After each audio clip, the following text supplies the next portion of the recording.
Hello, I have today an interesting story of English. The title of the story is How Sun, Moon, and Wind Went Out to Dinner. I'm sure you will like it. So, the story starts and it says, Once upon a time, one day, Sun, Moon, and Wind went out to dine with their uncle and aunts. By the name, their uncle and aunt's name was Thunder and Lightning.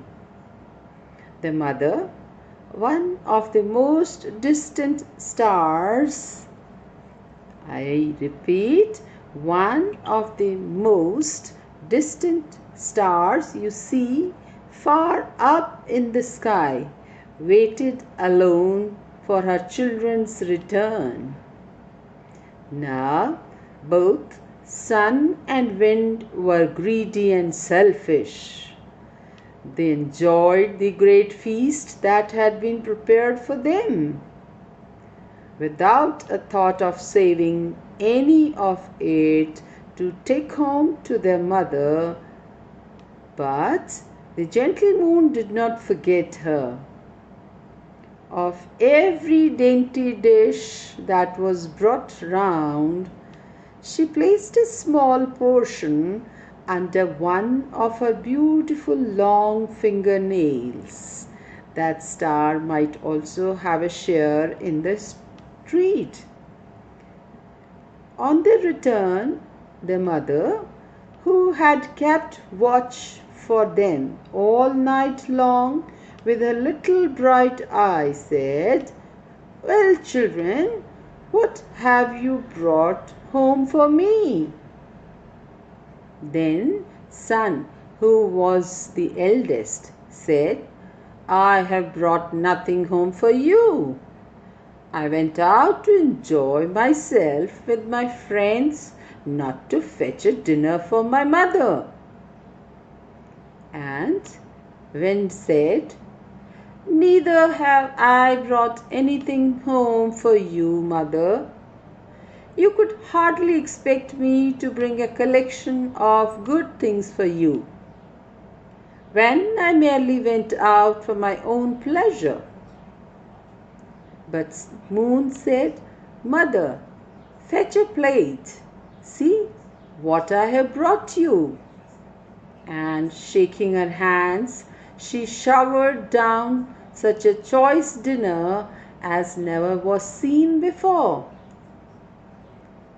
Then Star turned to Sun and spoke thus, "Because you went out to amuse yourself with your friends and feasted and enjoyed yourself without any thought of your mother at home, you should be cursed.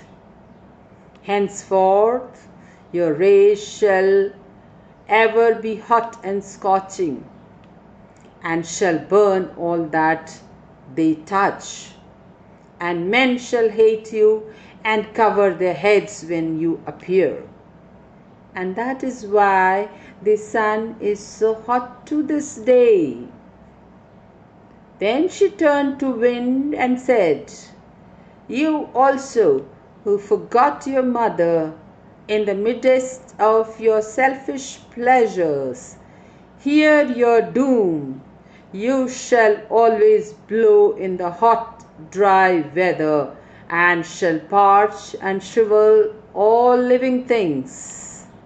And men shall detest and avoid you from this very time." And that is why the wind in the hot weather is still so disagreeable.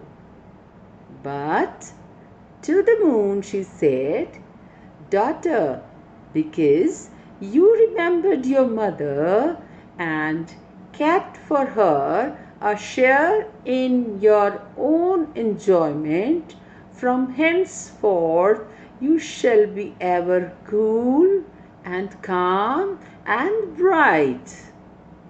No noxious glare shall accompany your pure rays, and men shall always call you blessed. And that is why the moon's light is so soft and cool and beautiful even to this day. How was the story? Don't forget to write me. Thank you. Bye bye. Wait for the next story. We'll be there with another interesting story. Thank you.